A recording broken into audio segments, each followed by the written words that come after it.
이제 2021년이 지나고 2022년 새해가 시작되었습니다. 사람들은 새해가 되면 각자 계획을 세우죠. 그리고 그 계획을 이루기 위해서 열심히 최선을 다해서 노력합니다. 근데 오늘 본문을 보면 사람이 아무리 계획을 세워도 그 계획을 이루시는 분은 하나님이시다라고 말씀하고 있습니다. 그 말씀 보시면 사람이 마음으로 자기의 길을 계획할지라도 그럴지라도 그의 걸음을 인도하시는 분은 하나님이시다. 인간이 아무리 계획을 세워도 그 계획을 이루시는 분은 누구냐? 인간이 아니라 하나님이 이루신다라고 말씀합니다. 잠언 19장 21절도 사람의 마음에는 많은 계획이 있어도 오직 여호와의 뜻만이 완전히 서리라라고 말합니다. 이 말씀은 인간이 아무리 계획을 세워도 그것을 이루시는 분은 하나님이시다라고 말하는 거죠. 오늘 특히 본문을 보면 하나님이 사람의 걸음을 인도하신다라고 말씀했습니다. 걸음이라고 하는 말이 있는데 사람의 걸음은 두 가지를 합니다. 하나는 걸음의 보폭이 있죠. 또 하나는 걸음의 방향이 있습니다. 여러분, 사람은 각자 걸음 보폭이 있습니다. 보폭이 큰 사람도 있고 작은 사람도 있죠. 세상적 이치로 따지면 보폭이 큰 사람은 더 빨리 가고 걸음 보폭이 작은 사람은 늦게 가겠죠. 또 사람은 각자 자기가 가고자 하는 걸음 방향이 있습니다. 그래서 자신이 방향을 정하면 그곳으로 간다라고 생각합니다. 그러나 그건 인간적인 생각이죠. 하나님 앞에서는 우리의 걸음 보폭이나 걸음 방향은 아무런 문제가 없습니다. 아무리 우리가 걸음 보폭을 크게 하고 방향을 설정해도 결국은 하나님이 인도하신 대로 가는 거죠. 그러면 이런 질문을 할 수가 있습니다. 어차피 하나님이 인도하신 대로 가면 그러면 계획을 세울 필요가 없지 않습니까? 또 우리가 계획을 세워도 하나님이 이루시는데 뭐하러 계획 세웁니까? 여러분, 계획은 세워야 되죠.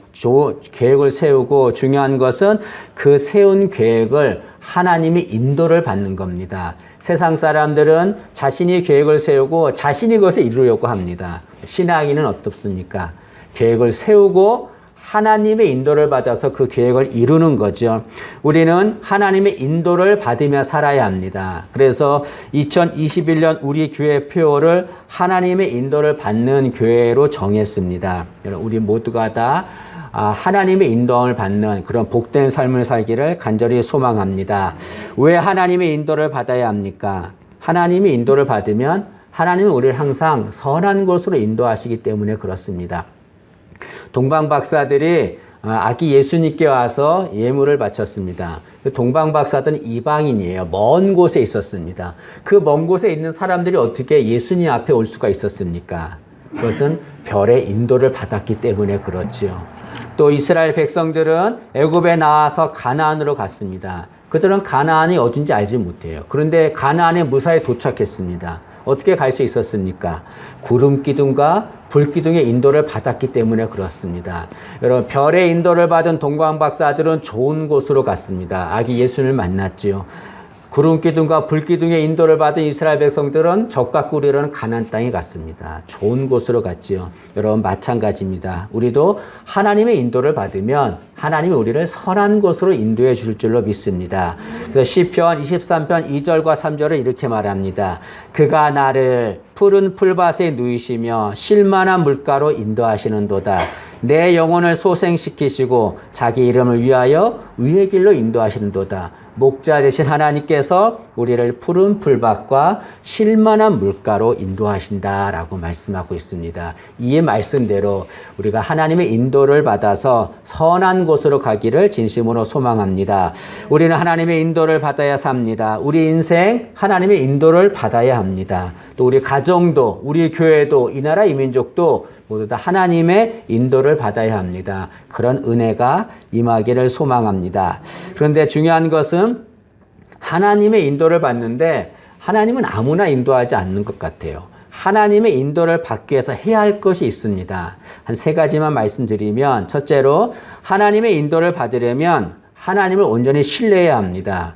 여러분, 누군가의 인도를 받으려면 그 사람을 신뢰해야 합니다. 그 사람을 신뢰하지 않으면 그 사람의 인도를 받지 않습니다.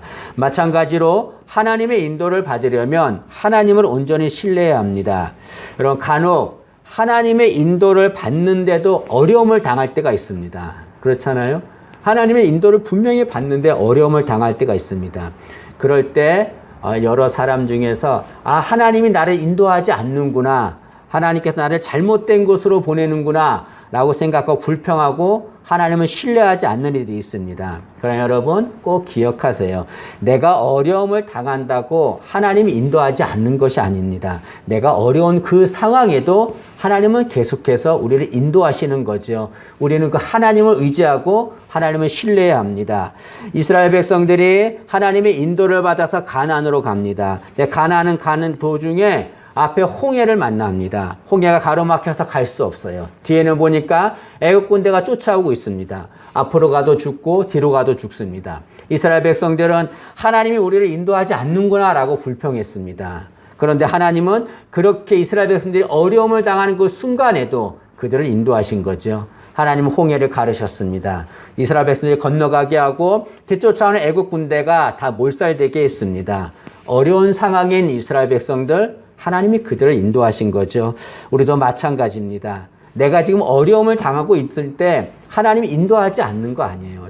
내가 어려움을 당하는 순간에도 하나님은 우리를 인도하십니다. 우리가 할 일은 그 어려운 순간에도 하나님을 의심하지 말고 끝까지 하나님을 신뢰하는 자가 되어야 될 줄로 믿습니다. 혹자는 올해가 시작됐는데 올 한 해 하나님 나를 도와주실까, 나를 인도하실까라고 의심하고 염려하는 일이 있습니다. 그러나 여러분, 그것은 하나님이 하실 일입니다. 우리는 절대로 염려할 필요가 없습니다. 하나님은 신실하신 분입니다. 하나님은 신실하신 분이기 때문에 우리는 그 신실하신 하나님만을 신뢰하면서 한 걸음 한 걸음 우리의 계획대로 길을 나가면 되는 거죠. 많은 어려움을 당할 때 사람들은 내 인생 끝났구나라고 생각합니다. 절대로 끝 아닙니다. 하나님이 끝이라고 말할 때 끝나는 거죠.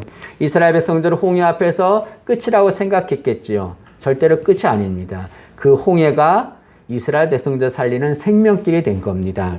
어려운 상황에서도 끝까지 하나님만을 신뢰하고 하나님의 인도를 받는 우리 되기를 진심으로 소망합니다.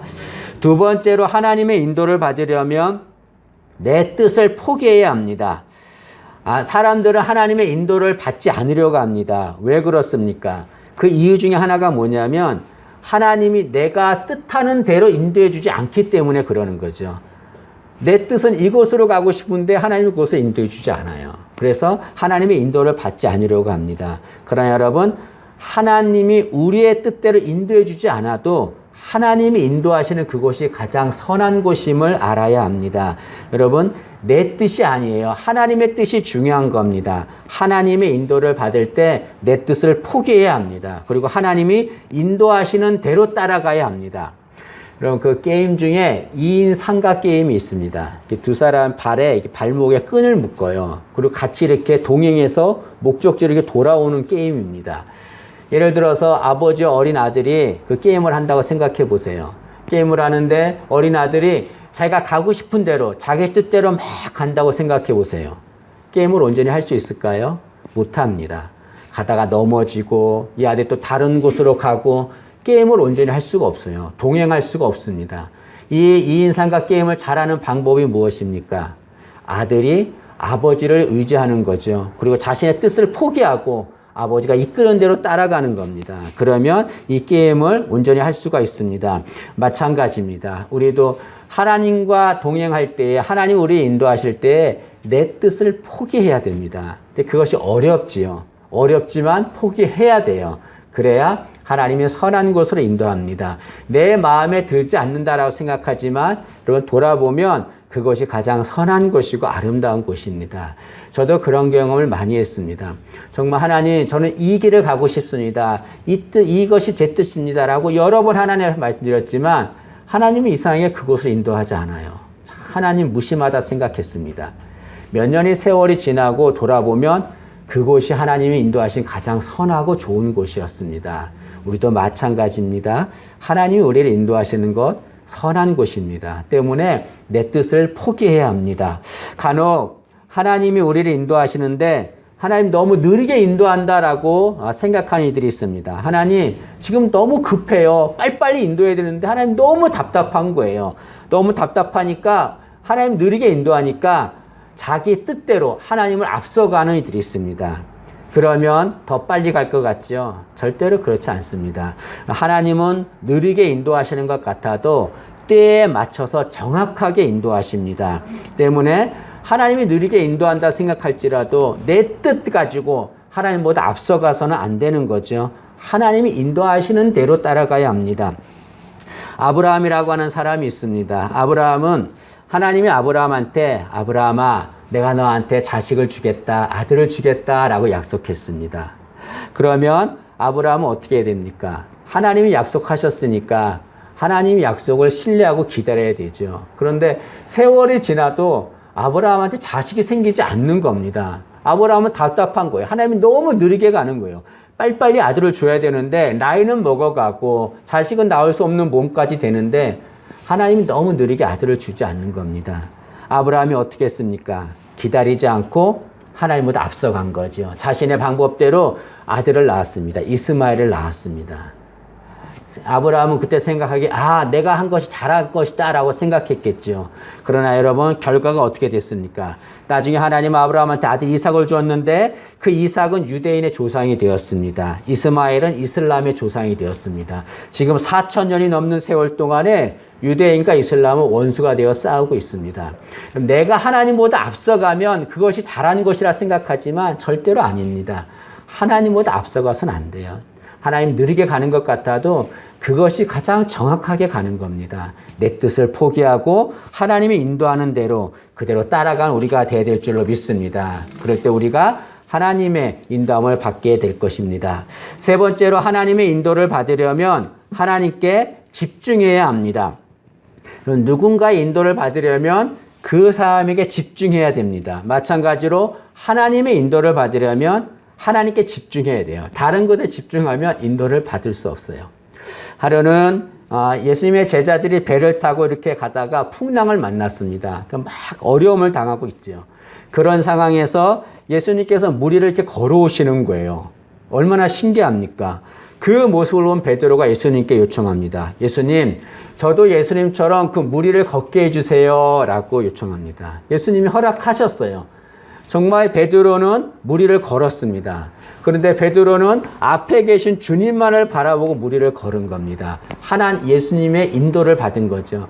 근데 물 위를 걷다가 갑자기 물에 빠지고 맙니다. 죽을 상황이 됩니다.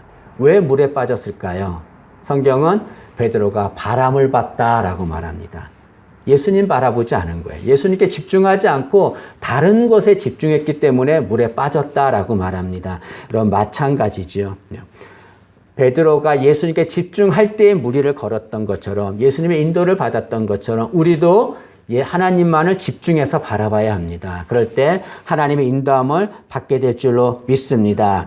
여러분 간혹 하나님의 인도를 받으려 할 때 실수하는 것이 있습니다. 많은 사람이 실수하는데 그것은 하나님이 인도하시는 방법에만 집중하는 겁니다. 하나님이 이렇게 인도하시는구나. 이런 방법으로 인도하시는구나. 하나님이 인도하시는 방법에만 집중하고 하나님 이걸 이런 방법으로 인도해 주세요라고 요청합니다. 그것은 나의 계획을 하나님이 인도하심을 나의 계획을 돕는 수단으로 여기는 겁니다. 잘못된 겁니다. 하나님의 인도를 받을 때 어디에 집중해야 됩니까? 인도하시는 방법이 아니라 인도하시는 하나님께 집중해야 되는 거죠, 여러분. 많은 사람들은 방법이 최선인 줄 알아요. 그래서 이런 방법이다, 저런 방법이다 얘기를 합니다. 하나님은 그걸 원하지 않습니다. 하나님이 원하시는 것은 인도하는 하나님께 집중하는 겁니다. 내가 너를 인도한다. 나에게 집중하라 라고 말씀하는 거죠. 여러분, 우리는 이제 2022년을 이제 삽니다. 지금부터 시작해서 계속해서 살 텐데 우리는 정말 하나님의 인도를 받는 그런 삶을 살아야 합니다. 그리고 많은 사람들은 하나님의 인도를 받기를 원하죠. 근데 여러분 놀라운 것은 우리가 하나님의 인도를 받기를 원하는 것보다 하나님이 우리를 인도하시기를 더 원하신다는 사실입니다. 하나님 나를 인도해 주세요 하고 간절히 요청하죠. 그것보다 하나님은 더욱더 우리를 인도하시기를 원하십니다. 이사야 48장 14절은 이렇게 말합니다. 이 하나님은 영원히 우리 하나님이시니 그가 우리를 죽을 때까지 인도하시리로다 라고 말합니다. 하나님이 우리를 인도하시는데 죽을 때까지 인도하는 겁니다. 왜 죽을 때까지 인도할까요? 그만큼 우리를 인도하고 싶어 하시는 거예요. 하나님께서 우리를 정말 좋은 곳으로, 선한 곳으로 하나님이 인도하고 싶어서 죽을 때까지 하나님 우리를 인도하시는 거죠. 그러나 더 놀라운 것은 죽을 때까지만 인도하는 것이 아닙니다. 죽은 후에 우리 나중에 천국에 가겠죠. 그 천국에서도 하나님은 우리를 인도하십니다. 여러분, 하나님은 그토록 우리를 인도하시기를 원하시는 거죠. 여러분, 말씀을 마치겠습니다. 우리는 이제 2022년을 이제 시작해서, 오늘로 시작해서 사는데, 정말로 오늘부터 시작해서 하나님의 인도함을 받는 우리 되기를 간절히 원합니다. 내가 계획하고 소원하는 많은 것들 있잖아요. 그 모든 것들 하나님이 선하게 인도해 주실 것입니다. 하나님의 인도함을 받는 우리 모두가 되기를 진심으로 소망합니다. 기도하겠습니다. 하나님, 새해를 허락하심을 감사합니다. 저희들 올해 표를 하나님의 인도를 받는 교회로 정했습니다. 이 표처럼 저희들 일생 동안 하나님의 인도를 받으며 살아갈 수 있도록 은혜를 내려 주옵소서. 하나님이 인도하시는 곳이 선하고 아름다운 곳임을 압니다. 하나님이 어디를 인도하든지 순종하여 그곳으로 가는 저희들 되게 도와주옵소서. 예수님의 이름으로 기도합니다. 아멘.